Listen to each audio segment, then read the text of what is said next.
নমস্কার বন্ধুরা, সবাই কেমন আছো? আশা করি সবাই খুব ভালো আছো। তো আজকে বানিয়ে দেখাবো চালের গুঁড়া দিয়ে কেক। তো এই কেকটা খেতে কিন্তু খুবই টেস্টি হয়। তো কেক বানার জন্য আমি এখানে নিয়েছি চাল, মানে এটা হচ্ছে আতপ চাল। তো আতপ চালটাকে আমি আধা ঘন্টার মতো ভিজিয়ে রেখেছিলাম। এখন জলটা ভালো করে ছাড়িয়ে নিয়েছি চালটার। আর এখানে আমি নিয়েছি টক দই। এবার আমি চালটাকে এই মিক্সিং জারে দিয়ে দেব। জল শুদ্ধা দিব না, শুধু চালটা ভালো করে ঢেলে দেব মিক্সিং জারে। এবার এর মধ্যে দিয়ে দেব টক দই, আর এর মধ্যে দেব চিনি। চিনিটা আপনারা যেরকম মিষ্টি পছন্দ করবেন সেরকমই দেবেন। আর দিব গুঁড়ো দুধ।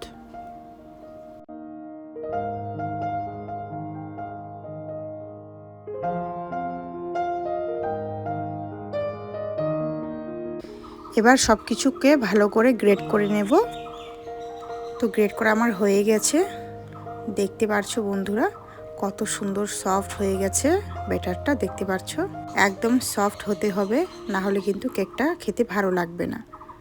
তো এখানে আমি একটা বাটি নিয়ে নেব। এই বাটির মধ্যে আমি ব্যাটারটা ঢেলে দেব।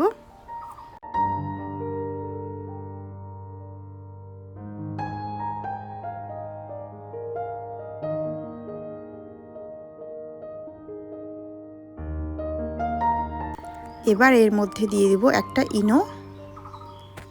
ইনোটা পুরোটাই আমি দিয়ে দেব, দিয়ে ভালো করে মিক্স করে নেব।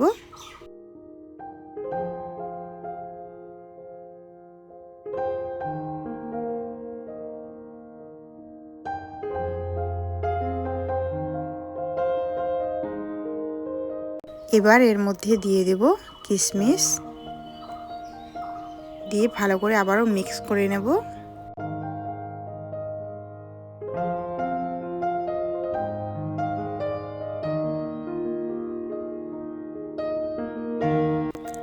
তো ব্যাটারটা আমার একদম রেডি হয়ে গেছে। এবার এদিকে আমি একটা কেক টিন নিয়েছি, এর মধ্যে ভালো করে তেল ব্রাশ করে নেব। আপনারা চাইলে ঘিও ব্রাশ করে নিতে পারেন। আর এখানে আমি সাদা তেলটা ইউজ করেছি।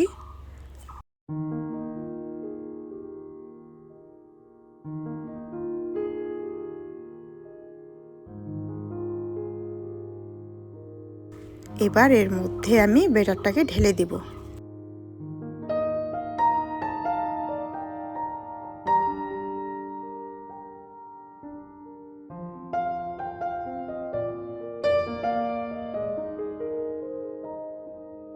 একটু ভালো করে বাটিটাকে ধরে ড্যাপ ড্যাপ করে নিতে হবে, তাহলে কি ব্যাটারটা ভালো করে সেট হয়ে যাবে।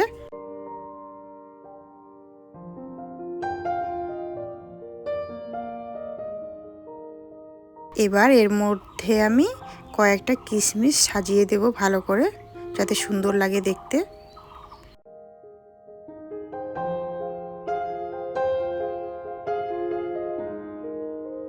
তো একদম রেডি হয়ে গেছে। এটাকে আমি এখন কড়াইয়ের মধ্যে দিয়ে দেব।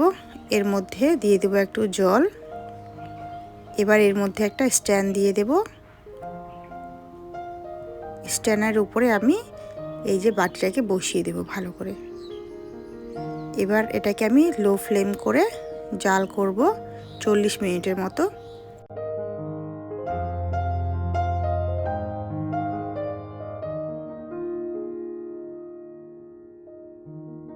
চল্লিশ মিনিট পর ফিরে আসব। এই যে দেখতে পাচ্ছ বন্ধুরা কত সুন্দর হয়ে গেছে কেকটা আমার। তো এটাকে আমি একটু ঠান্ডা করে নেব, তারপর তোমাদেরকে দেখাবো। এখানে একটা কাঠি দিয়ে আমি চেক করব। কাঠিটা যদি পরিষ্কারভাবে বার হয় তার মানে ভাববে যে কেকটা রেডি হয়ে গেছে। তো কেকটা আমার হয়ে গেছে, এটাকে এখন নামিয়ে নেব। এবার ঠান্ডা করে তোমাদেরকে কেকটা আমি দেখিয়ে দেব।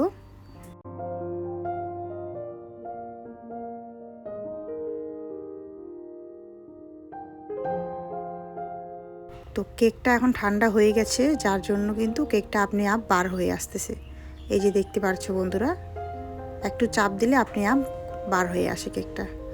আর এটা খেতে কিন্তু খুবই টেস্টি হয়, একদম সফট হয়। আপনারা কিন্তু বাড়িতে ট্রাই করবেন অবশ্যই। আর আমার রেসিপিটা কেমন হয়েছে না হয়েছে অবশ্যই কমেন্ট করে বলবে। ভালো লাগলে একটা লাইক দিবে, পাশে থাকবে। এই যে পিছন পাশে দেখতে পাচ্ছ কত সুন্দরভাবে উঠে আসছে। এটাকে এখন কেটে দেখাবো তোমাদেরকে, না হলে তো তোমরা বিশ্বাসই করবে না যে এত সুন্দর হয়েছে কেকটা, আর কত স্পঞ্জি হয়েছে দেখো। এই যে দেখতে পাচ্ছ বন্ধুরা, যারা যারা এই কেকটা বানিয়ে খাবে বাড়িতে, তারা আবার বারবার খেতে চাইবে। তো আজকের জন্য এতটুকুই ভিডিও আমার, দেখা হচ্ছে পরবর্তী ভিডিওতে।